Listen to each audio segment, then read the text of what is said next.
Well, hello, everybody. Welcome back to Cocktails and Rocktails with me, your most notorious groupie, Alice Rouse, author of this little guy right here. These little books where you can get that, my merchandise, where my TikTok, everything is. Go down in that description and fiddle about. You know, I like it when you use your fingers.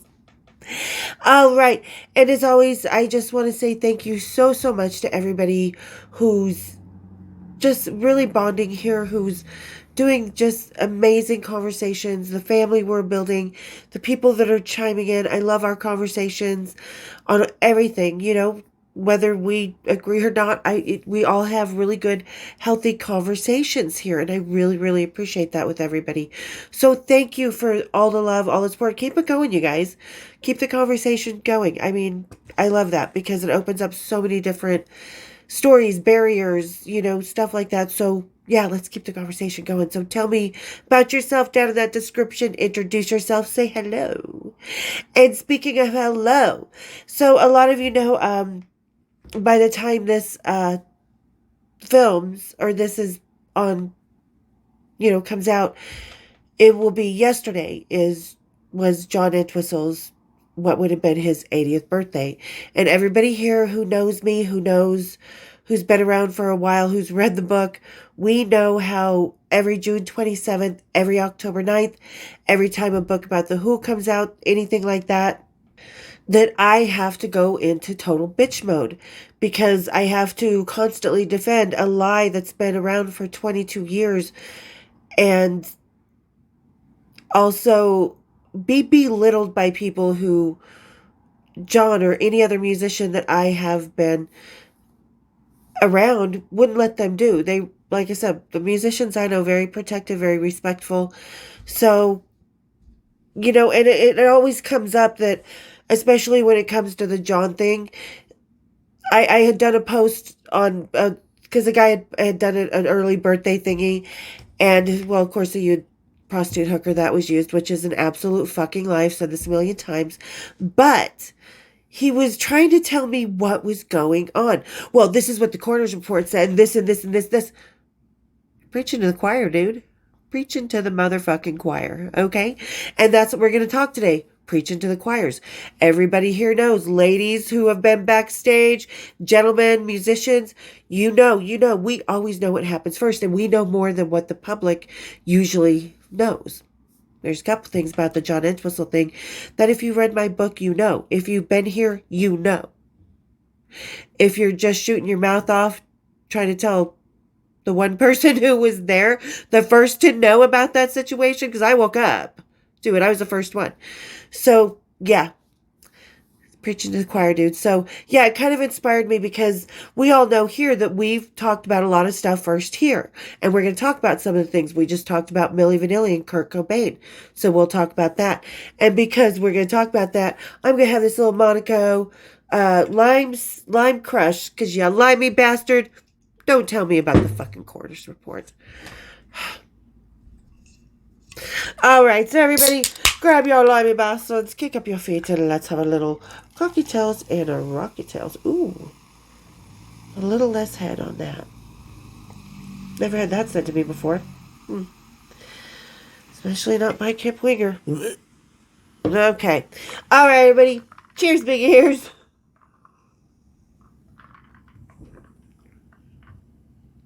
Okay, that's not bad. That's kind of a very refreshing kind of vodka, or this is made with tequila. Oh shit, I have to stay away from tequila. I get way too friendly. Ask my friend Chris and everybody who when I went to their house for a 4th of July party, drank a lot of tequila, made out with all 3 of their neighbors. Yeah. College boys. I was in my 40s. I don't know. Like I said, tequila and me. But this is really good. This is quite refreshing. If it's around your area, I actually really like it. And I don't really like fizzy kind of tequila drinks like this. But this is actually really good. Okay. So let's get down to the business. Okay. So, like I said, this guy was telling me again and again. He's like, blah, blah, blah. Because I'm like, yeah. Because he's all talking about, the typical hookers and glow. You're so fucking creative. Everybody's so creative. So anyway, he was talking about that and he's like, blah, blah, blah. Well, I was just going by what an interview Roger did 15 years ago. Oh, you mean one of the interviews I sued him over that I was talking to you in my response when you were talking shit about me? But you didn't expect me to exist? So you just thought it was really funny and you could be, oh, star of the show and really hilarious. It's like lotion in a palm. Or no lotion in a palm, dude. You're just chafing yourself dry no matter how you slice it. How you stroke it. Anyway, so, and like I said, it got me thinking, but we'll talk about more about what I know about, because Paul Reese wrote that book. Paul Reese writes articles intentionally misspelling my name, Aileen Rose. Oh, please, come on. I'm on John's Wikipedia page. You know who I am. I sued your fucking magazine, you douchebag. Anyway, so okay. So one of the things that, I talk about, because a lot of people kind of don't read between the lines with some of the things I say. Here we are big Metallica. We got a lot of Metallica fans because Danny and I were big into Metallica. They were our band for 5 years. Every groupie has their favorite band that they hang out with. And for Danny and I for a lot of years, and they loved hanging out with us too. They got so excited to come to Salt Lake City. I don't care what people say. They did. I was there. I know. Anyway, so when my book came out in 2014, it talked about that night, which you guys can go down, look for the James Hetfield, The Yellow Brick Road with the ruby slippers, and James Hetfield with the bow. That was the night that we put the bow in James Hetfield's hair, made him dance around like the Cowardly Lion, but we also did something, the ABCs. The dirty ABCs. Like I said, we've all seen it here. Asshole, missing, declaration fire, not any herpes. If you haven't seen it, go. It's one of the earliest episodes. Anyway, so a few years later, Metallica comes out with an ABC book. And L was Lars in both the book and the dirty alphabets. And a lot of people are like, oh my God, this is so cool that they did this. It's like, no, I mean, and I started talking about where the real Metallica alphabet's coming from. And I get trashed and just abused because people like to kind of big dog. You think you're such experts on the band because of what you read, because how you delve into their history, into their birthdays, their kids, their families, this and this and that.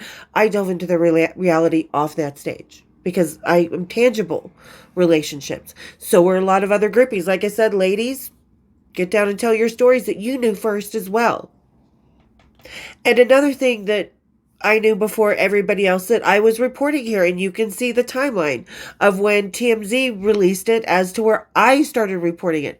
James Hetfield's divorce. See, people think groupies were just sort of flitting, fly by night.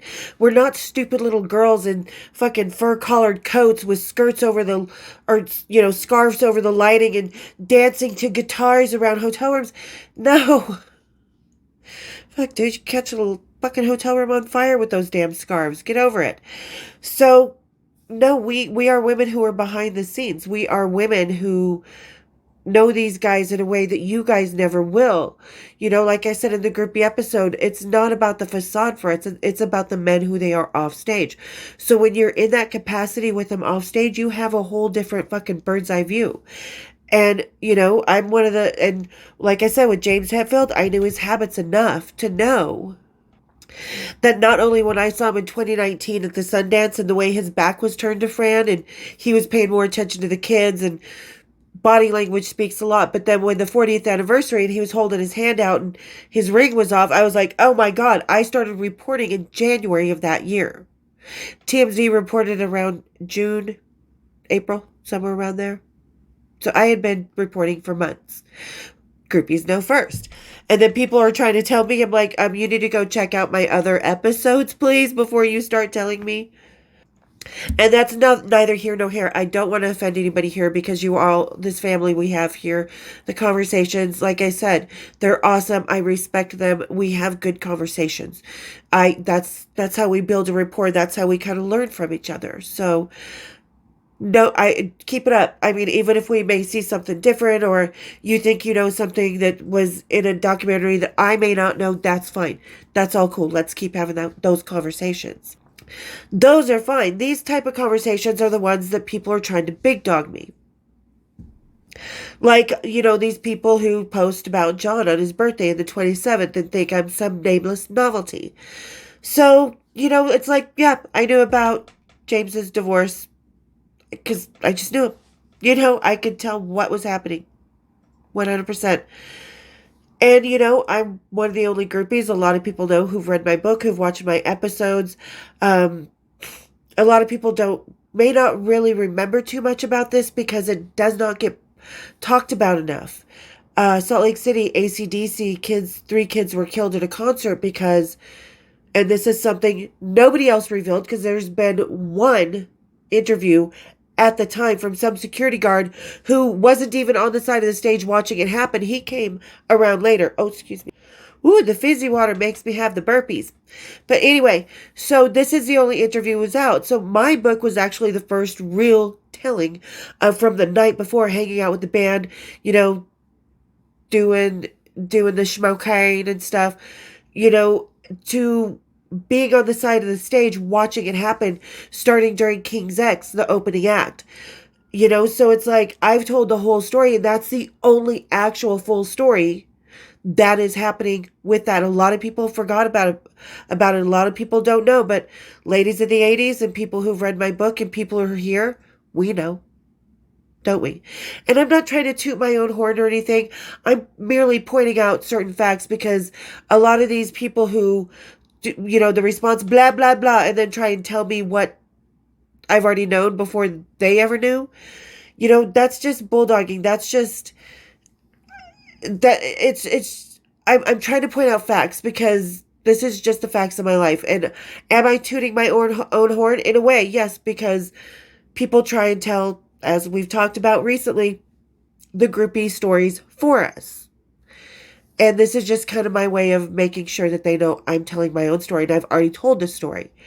So, and another story I did tell in my book that people kind of brush past is that on the Injustice tour, and it was full on the night that I put the bow in James's hair, we made up the dirty alphabets, all that stuff. James was only drinking a couple Coors, maybe 2 Sappors, maybe 2 or 3. 3 nights a week was even pushing it because he had recently been diagnosed with a bleeding ulcer. And because of his mother's, passing, because pray the cancer away type of stuff, James is extra, from what I knew, was extra vigilant. And he listened to his doctor. So they had said, quit drinking. Heavy alcohol, this and that, and, And I say this in my book, and it's so brushed over. Because knowing later about the rehab, which I don't know what his drinking was after that, I just know that when he was diagnosed with that bleeding ulcer, that he cut his drinking way down. Alcoholica was not in his vocabulary anymore because of that. And that was on the Injustice tour. What happened after, I don't know.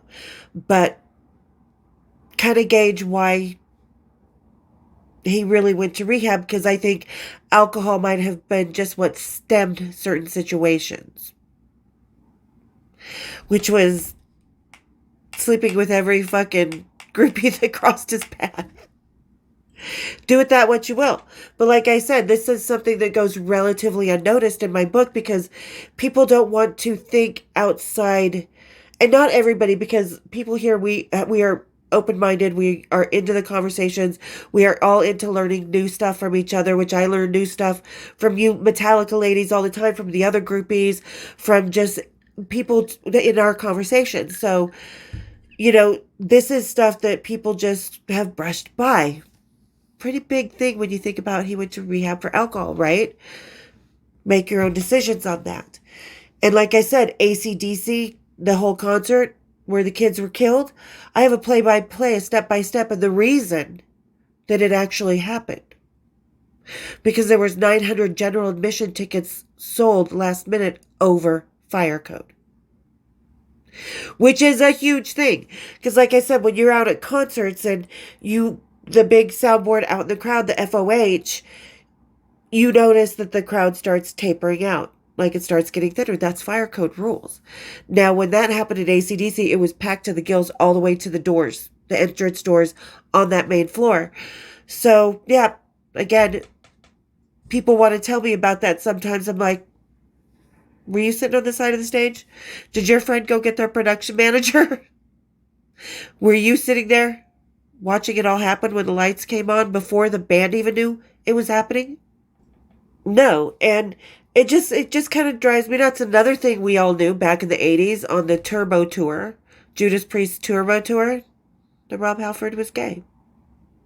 Because I had a crush on this guitar player from a local band, and he was so cute. He had the blonde hair. He had this guitar with these lips on it and these bangs, and it was just a cool guitar. And the way he moved on stage and stuff, he was just that perfect, like, oh yeah, you just want that morsel, right? Right, ladies? We know, we know. But I ran into him backstage at Judas Priest while he was making out with Rob Halford. I was bummed. Not that I wanted Rob Halford. I wanted Glenn Tipton, but I wasn't with him because, Testament was opening up and I was with Chuck Billy every time he came in town, blah, blah, blah. Right. So, yeah, I knew for years that Rob Halford was gay before he came out on MTV, which was huge because he, kind of was the first one to ever do that in metal and probably still one of the only ones because there's very few guys who are publicly open about it. I know several. Because not everything is our story to tell. Just because I'm not telling something here doesn't necessarily mean I don't know it because I might have forgotten it and skipped over it, or because I just don't tell more than what I know sometimes because we have to do that. We have to keep some things for ourselves. Like this book, only half the story, right? So, and then we're going to get to John because, this guy was sitting there telling me about, well, the coroner's report, well, he said he did cocaine. Yes, I know, dude. I was in the room the night before. I saw exactly how much he did. But what has been in my book for a long time, that Paul Reese, because he couldn't bother because his little ego and his, tiny nads are hurt by the fact that I scooped him and sued him for calling me, sued Roger Daltrey over an article he did and stuff like that. And plus, you have called him out on his lies of how John and I met in the book because, he couldn't even be bothered to approach me. His ego was so, so huge. We know what that's making up for, don't we, ladies, gentlemen, everybody's in betweens? People gotta compensate sometimes.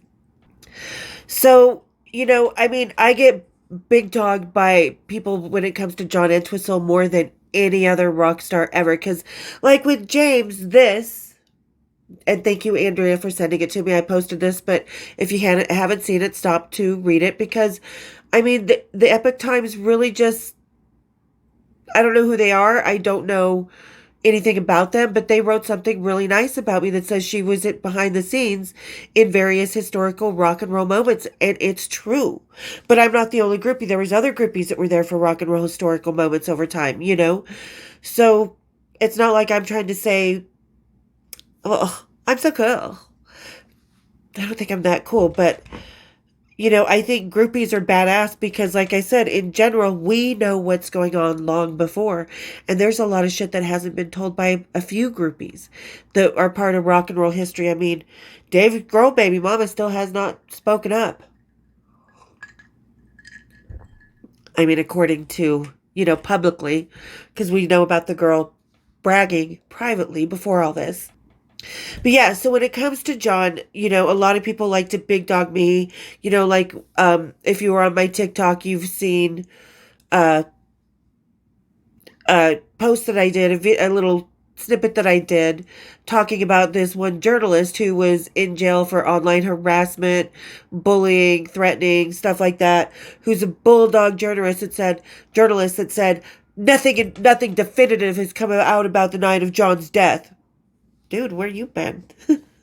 I did an interview in 2002. Every other tabloid in the world, every sleazy bag journalist knew about it, but you're so prolific and a bulldog journalist? Gabe?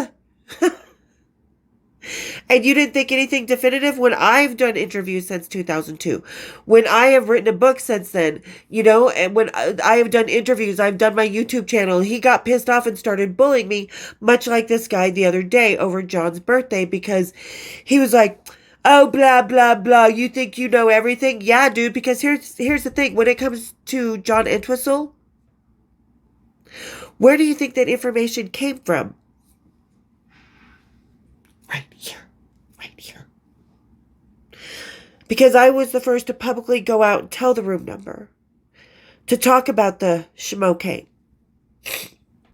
Sorry, you guys. My allergies are just so horrible right now. This time of year is the worst for me because just the air is so filthy.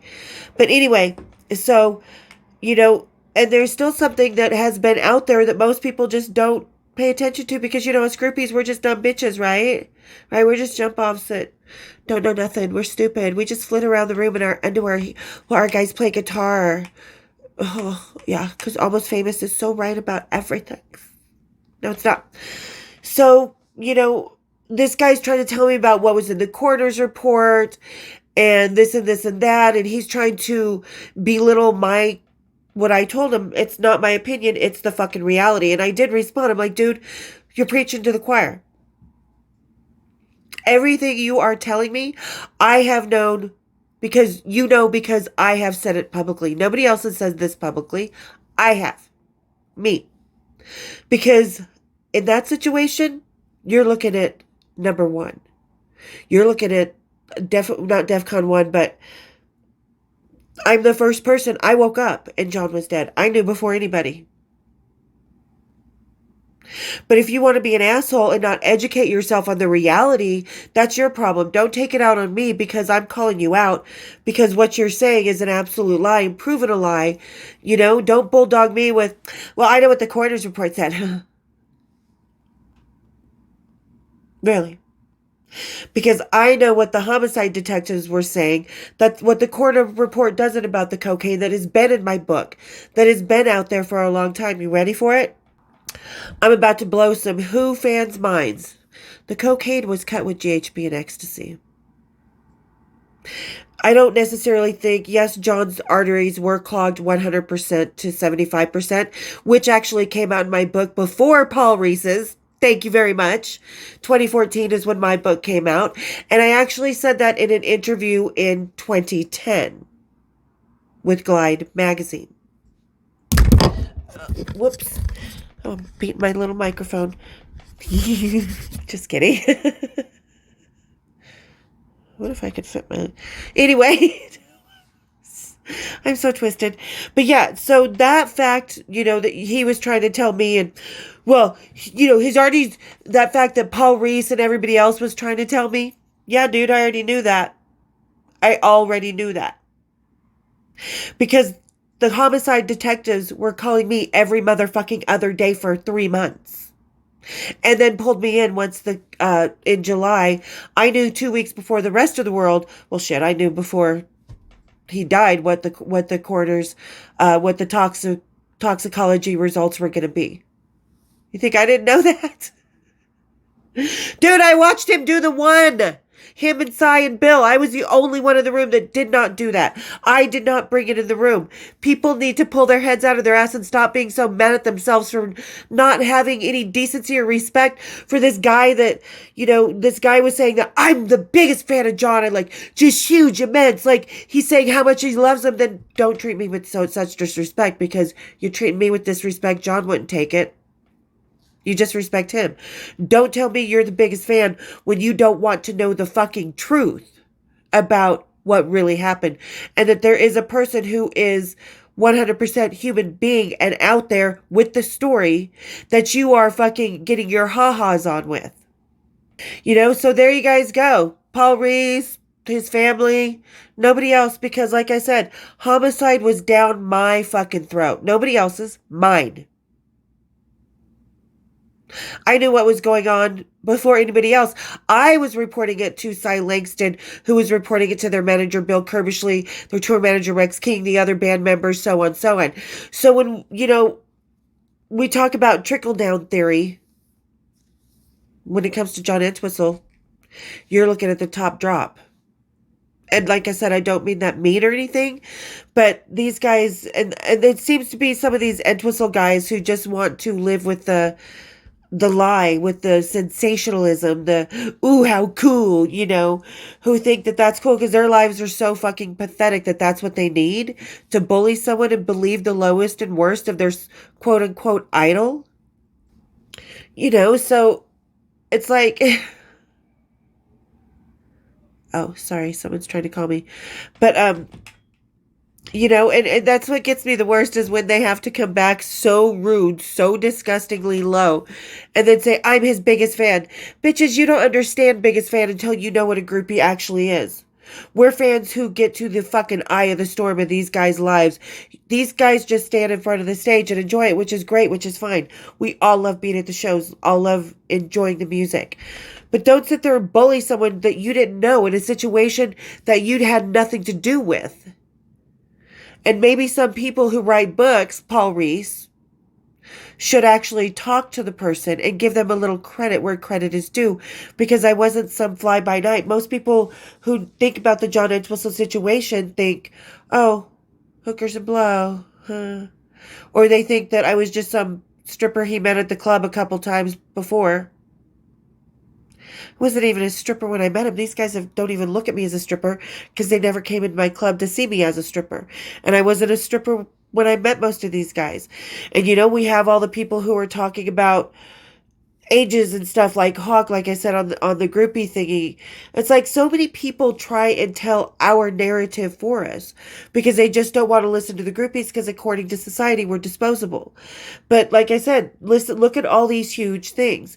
Like again with Metallica when they made their first video when they were so anti MTV.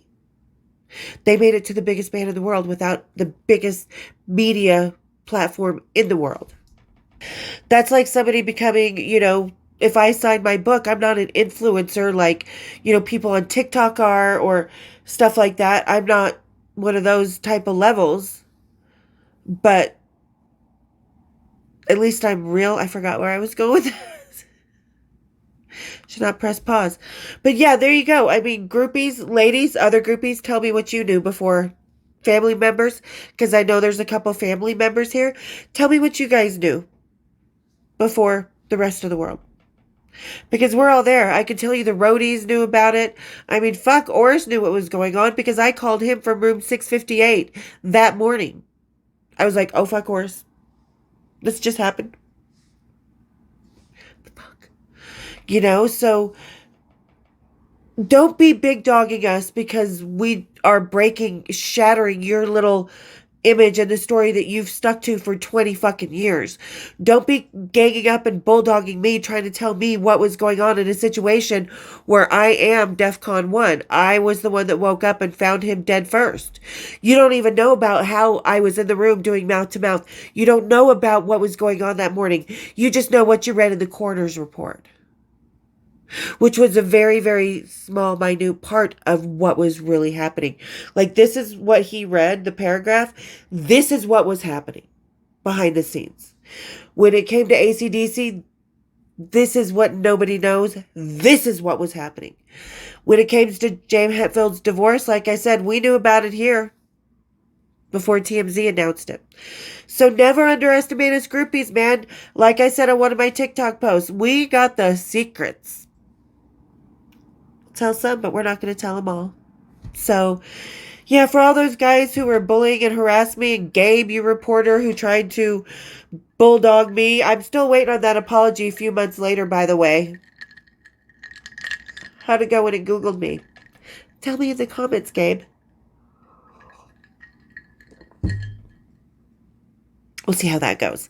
So, and thank you everybody for putting up with my little bitchy attitude today. Like I said, when it comes to October 9th, which would have been John's 80th birthday, or June 27th, these are the 2 days a week or 2 days a year that I get so bitchy. I get so defensive. I have to give you a lot of people that I don't know who try and bully me back. It's like, dude, if I was Maxine, his ex-wife, or Allison Weiss, his first ex-wife, would you be doing that to me? Oh, no. But they didn't even know what was going on until it trickled down from this. Because like I said, when it came to John, I was getting the calls from homicide detectives, the coroner's department. I was getting all the phone calls, and I would call Cy, who would, it's a domino effect. So dude who was bullying me on Instagram and on Facebook, to both of you dudes, you know what you know because it trickled down from me. So there you guys go. Again, thank you for putting up for my bitchiness and my rant today. I really appreciate you guys getting to the end of the episode because I've got a lot of really cool stuff coming out up. Have a book that I'm going to do a couple readings out of that is not my book. Desiree is going to be coming back on. I just have some really cool stuff scheduled in the very near future. So stick around, find out. And to everybody who's lurking, thank you for watching. I mean, don't just judge me by one episode that you're watching, but go down and watch them all. I'm really a cool person. I'm very welcoming. I suck at answering emails. Sorry, I just do. But I'm the real deal, and I'm not bullshitting around. I'm not trying to one-up anybody. I'm just telling you what happened in situations that I was there in. So there you go. And just go down, hit the subscribe, hit the bells. We'll see. For those of you just lurking around, yeah, this is how out of my head I've been up this whole week. I've got a lot of stuff. Some of you may know about my dad passed away last year. He had a nightmare of an ex-wife who tried to unalive him and stole $100,000 out of his bank account. Destroyed everything that, yearbooks, everything. So October 9th was not just John's birthday, it was also the first day of her plea. So, kind of been out of sorts lately. So, yeah, that's why. Got a lot of shit going on. So, but like I said, those of you lurking around that are just hanging out, that are having fun with us, hit that subscribe. Hit the share. Let's get me to 10,000 because I want that silver plaque. The YouTube, I want you to see it in the background, which my background's ever changing. So, yeah, just hit that subscribe, hit the bells. And we'll see you next time on Cocktails and Rocktails. Cheers, figures.